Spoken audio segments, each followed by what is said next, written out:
Sir ഇന്നിപ്പോൾ നമുക്ക് ഈ ഒരു ടോപ്പ് ഗെയിനേഴ്സ് പരിശോധിക്കുകയാണെങ്കിൽ പ്രധാനമായിട്ടും എല്ലാം സ്റ്റീൽ കമ്പനികളാണ് എന്നപ്പോൾ ഒരു മുന്നിട്ട് നിൽക്കുന്നത്. അപ്പോൾ സ്റ്റീലിനെ സംബന്ധിച്ചിട്ട് ലേറ്റസ്റ്റ് ആയിട്ട് വന്നിരിക്കുന്ന ഒരു അപ്ഡേഷൻ എന്ന് പറയുന്നത് ഇമ്പോർട്ട് ഡ്യൂട്ടി കൂടുതൽ വർദ്ധിപ്പിക്കാനായിട്ട് ഇപ്പോൾ കേന്ദ്ര സർക്കാരിൻ്റെ ഭാഗത്തു നിന്നൊരു പദ്ധതി അല്ലെങ്കിൽ അത്തരത്തിലൊരു നടപടിയിലേക്ക് നീങ്ങുന്നു എന്നാണ് അറിയാം. Directorate general of trade remedies ആണ് ഇത്തരത്തിൽ ഒരു കൂടുതൽ ഇമ്പോർട്ട് ഡ്യൂട്ടി ഏർപ്പെടുത്താനായിട്ട്. ഒരു പക്ഷേ ലോകം മുഴുവൻ ഒരു പ്രൊട്ടക്ഷനിസം പോളിസിയിലേക്ക് കൂടുതലായിട്ട് പോവുകയാണെന്ന് തോന്നുന്നു. കാരണം ഇപ്പം US-ൻ്റെ കേസ് എടുക്കാൻ ട്രംപും പറയുന്നത് ഇതേ കേസ് തന്നെയാണ്. നമ്മൾ ഏറ്റവും അധികം വിമർശിക്കുന്നതും ഇത്തരത്തിൽ ഡ്യൂട്ടി ഏർപ്പെടുത്തുന്നതാണ്. അവിടെ തന്നെയാണ് ഇന്ത്യയും ഇപ്പോൾ ഇന്ത്യൻ സംരംഭങ്ങളെ പരിരക്ഷിക്കാനായിട്ട് ഇത്തരത്തിലൊരു ഇമ്പോർട്ട് ഡ്യൂട്ടി ഏർപ്പെടും. സാർ എങ്ങനെയാണ് ആ ഒരു വാർത്തയോട് പ്രതികരിക്കുന്നത്?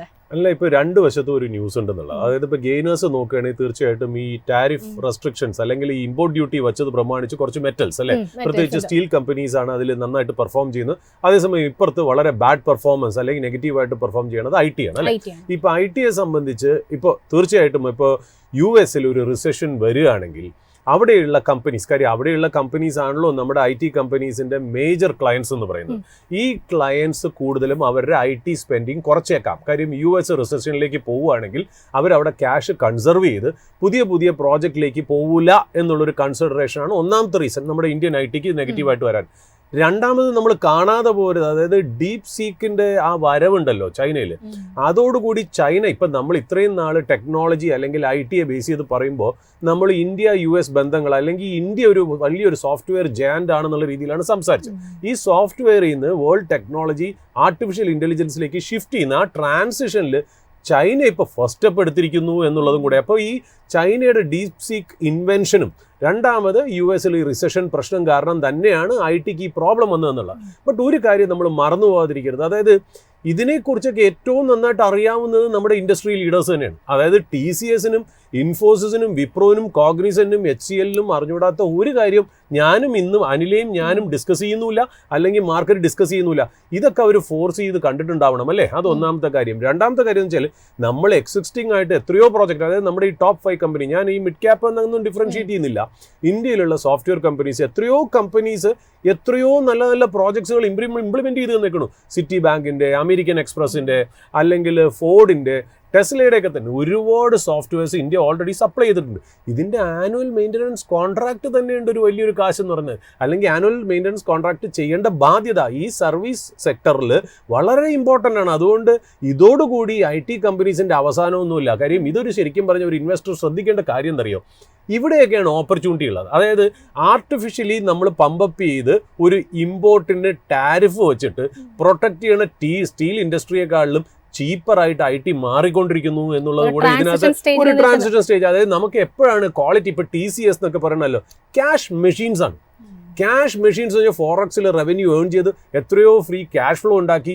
ഇൻഫോസിസും TCS-ഉം വിപ്രോ ഒക്കെ ക്യാഷ് മെഷീൻസ് ആണ്. നമ്മളൊരു ഫണ്ടമെൻ്റൽ അനാലിസിസിൽ എന്തൊക്കെയാണോ നല്ല കാര്യങ്ങൾ ഒരു സ്റ്റോക്കിനെ കുറിച്ച് പറയുന്നത് അതെല്ലാം സാറ്റിസ്ഫൈ ചെയ്യുന്ന കമ്പനിയാണ് നമ്മുടെ മുൻനിര IT കമ്പനീസ് എന്ന് പറഞ്ഞത്.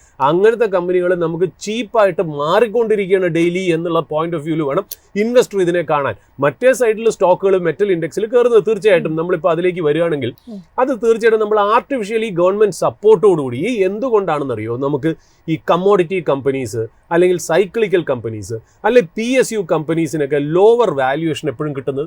അതായത് ഒരു പ്രൈവറ്റ് കമ്പനി, അതൊരു ബാങ്കിൻ്റെ കേസിലായാലും ശരി, അല്ലെങ്കിൽ ഒരു ഡിഫൻസ് കമ്പനിയുടെ ശരിയായാലും പ്രൈവറ്റും PSU അല്ലെങ്കിൽ മെറ്റൽ കമ്പനീസും കൺസംഷൻ ഓറിയൻറ്റഡ് സ്റ്റോക്സും തമ്മിൽ എന്താണ് ഈ പ്രൈസ് ഡിഫറൻസ് അല്ലെങ്കിൽ വാല്യുവേഷൻ ഡിഫറൻസ് വരുന്നതെന്നറിയോ, എപ്പോഴും ഈ metal stocks, cyclical stocks, PSU companies ഇവരെല്ലാം ഗവൺമെന്റിന്റെ എക്സ്റ്റേണൽ ഇൻഫ്ലുവൻസിൽ ജീവിക്കുന്നവരാണ്. ഗവൺമെന്റ് പ്രൊട്ടക്ട് ചെയ്ത് അവരുടെ ബേബീസ് ആണ്. കാര്യം this all depends upon what the government does. എന്താണ് ഒരു സർക്കാർ ചെയ്യുന്നത്, എന്താണ് പൊളിറ്റിക്കൽ എസ്റ്റാബ്ലിഷ്മെന്റ് സ്ലേവ്സ് ആയിട്ടാണ് ഈ കമ്പനിയും ഈ കമ്പനിയുടെ സ്റ്റോക്സും. അതേസമയം ഒരു പ്രൈവറ്റ് കമ്പനീസ് അങ്ങനെയല്ല. പ്രൈവറ്റ് കമ്പനീസ് എന്ന് പറഞ്ഞാൽ ഈ സ്റ്റീൽ കമ്പനീസും പ്രൈവറ്റ് കമ്പനീസ് ആട്ടോ, മെറ്റൽ കമ്പനീസും പ്രൈവറ്റ് കമ്പനീസാണ്. But cyclical and commodity stocks, PSU companies, government run കമ്പനീസൊക്കെ എന്നും ഈ എക്സ്റ്റേണൽ എൻവയോൺമെൻറ്റായിട്ട് ലിങ്ക്ഡ് ആയതുകൊണ്ട്, ജിയോ പൊളിറ്റിക്സും ജിയോ എക്കണോമിക്സും ലിങ്ക്ഡ് ആയതുകൊണ്ട് ഗവൺമെൻറ്റിൻ്റെ ഇൻ്റർവെൻഷൻ അവരെ ഭയങ്കരമായിട്ട് പോസിറ്റീവായിട്ടും നെഗറ്റീവായിട്ടും ബാധിക്കുന്നു എന്നുള്ളതാണ്. അതുകൊണ്ടാണ് ഈ സൈക്ലിക്കൽ സ്റ്റോക്സിന് വാല്യുവേഷൻ പൊതുവെ കുറവ് കിട്ടാത്തത്. നമുക്കിപ്പോൾ അറിയാം, തീർച്ചയായിട്ടും US-ലേക്കുള്ള ഇമ്പോർട്ട് ടാരിഫ് അവർ കൂട്ടിയത് കാരണം തീർച്ചയായിട്ടും ചൈനയ്ക്കും അത് ബാധകമാണല്ലോ. അപ്പൊ ചൈന ഓവർ കപ്പാസിറ്റിയിൽ റൺ ചെയ്യുന്ന ഒരുപാട് മെറ്റൽ കമ്പോണൻസ് ഉണ്ട്. അത് സ്റ്റീൽ ആയാലും ശരി, സ്പെഷ്യലൈസ് സ്റ്റീൽ ആയാലും ശരി, അലോയ്സ് ആയാലും ശരി, അവരത് ഇന്ത്യയിലേക്ക് ഡംപ് ചെയ്യുമെന്ന് പേടിച്ച് നമ്മൾ ഓൾറെഡി ചെയ്യുന്നു എന്നുള്ളതാണ്. നമ്മളിപ്പോഴും എന്താ പറയുക, ഈ കോഴി മുട്ട വിരിയിക്കണ പോലെ നമ്മൾ അടച്ചു പിടിച്ചാണ് നമ്മൾ ഈ കമ്പനികളെയൊക്കെ സഹായിച്ച് മുന്നോട്ട് പോകുന്നത്.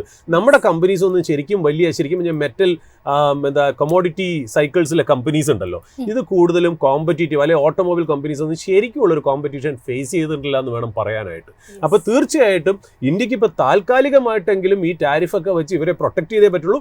ബട്ട് ലോങ്ങർ ടേമിൽ ഇന്ത്യൻ ഗവൺമെന്റും ഇന്ത്യൻ മാനുഫാക്ചറേഴ്സും Indian metal producers and metal റീസൈക്ലേഴ്സും പുതിയതായിട്ടൊരു മേഖല കണ്ടുപിടിച്ച് അവരുടേതായ ഒരു ഇൻഡിപെൻഡൻസിയും ഇൻഡിപെൻഡന്റ് ആയിട്ടുള്ള ഒരു സ്റ്റാൻഡും യൂണീക്നെസ്സും അവർ ഡെവലപ്പ് ചെയ്തേ പറ്റൂ എന്നുള്ളത് വാസ്തവം തന്നെയാണ്.